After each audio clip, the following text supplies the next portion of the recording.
Alright everyone,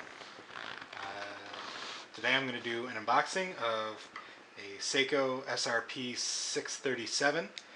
Goes by a couple different names. Some people call it Monster Tuna, some people call it the Shrouded Tuna. I've heard some people call it the Mark III Monster, though I don't think that's really actually correct. But basically it's a monster with a shroud that looks kind of like a tuna, a Seiko tuna. So anyways, ordered this off Amazon, so not sure if it's really gray market or if Amazon is some kind of Seiko AD, but anyway, it's got some other stuff I ordered at the same time. There we go, nice box. A little bit dinged up. There you can see SRP637 K1, which probably means it was made in Malaysia or Singapore or wherever they make them outside of Japan. As you can see, the other watch I'm wearing today is my Casio Edifice 503 whatever, the white version.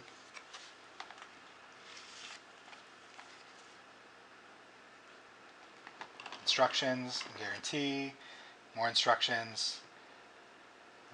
This was a caliber 4R36, so I guess this covers all of them. Probably the same thing you get in a lot of Seiko 5s.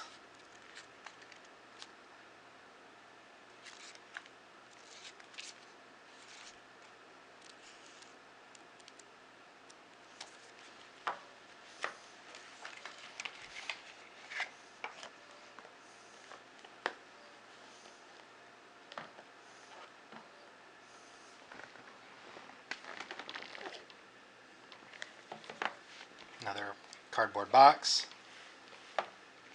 padded on the inside, and then here we go, here's the watch. This really is the first time I'm opening it, first time I'm seeing it in person. Get that bag off. Okay, initial impressions, heavy, feels pretty solidly constructed. It's got good sheen.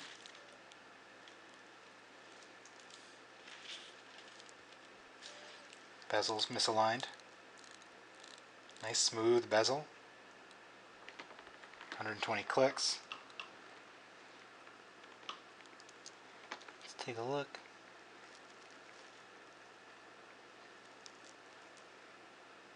I can never tell if the re-hot is misaligned or not, so maybe somebody can comment and tell me if it's misaligned or not. I can never really see it.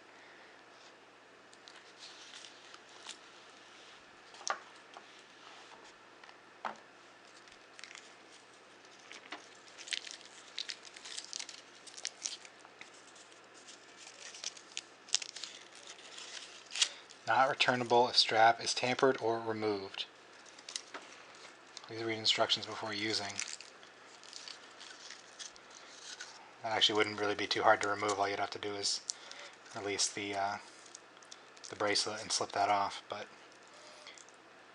anyways, give it a little charge here. So this is my first modern automatic. I've got an old Hamilton that was passed down to me from my grandfather, which runs an old ETA movement.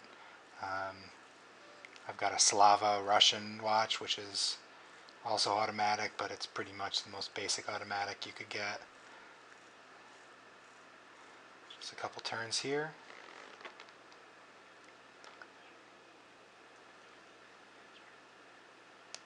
As you can see, it's got the hacking movement. Set it, looks like it's 8:35. Let's find if we're AM or PM right now. Looks like we were AM anyways. 8:35.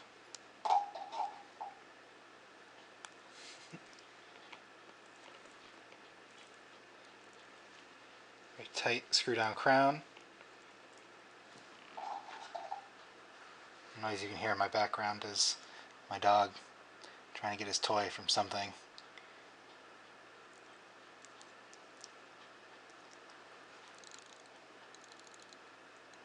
Very smooth bezel. Everybody kind of described it as a stiff bezel, but this feels smooth as butter.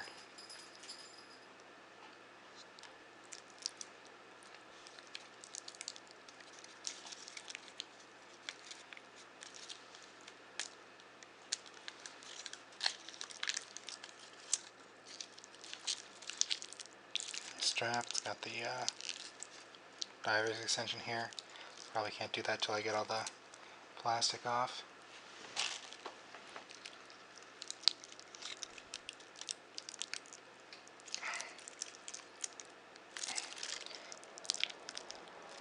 There we go. Doing it the wrong way. There you have it. Diver's extension.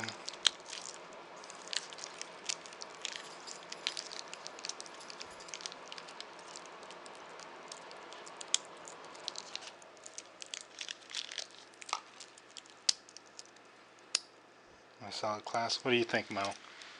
You like that watch? It's okay, I guess. I guess he thinks it's okay. On the back here, a nice imprinted Seiko Diver Tsunami. You get everywhere. Little blue sticker. Very high finish. Look at that. Nice gloss on the back. Got drilled lugs. Nice sheen on that finishing. Very high quality finishing. Very impressed. This is exciting. This is my first kind of big watch purchase since I got into watches. You know, the second biggest watch purchase was a Seiko that I bought when I was working as a car salesman, and I made a very large sale and bought a Skagen. But dang, that looks good. Let's see if we can get it on the wrist.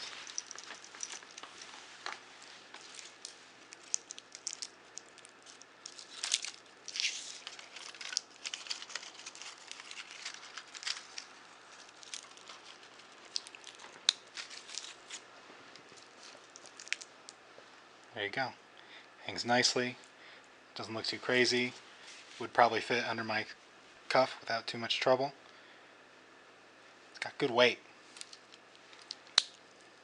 Good weight. Anyway, so this has been an unboxing of the Seiko SRP637.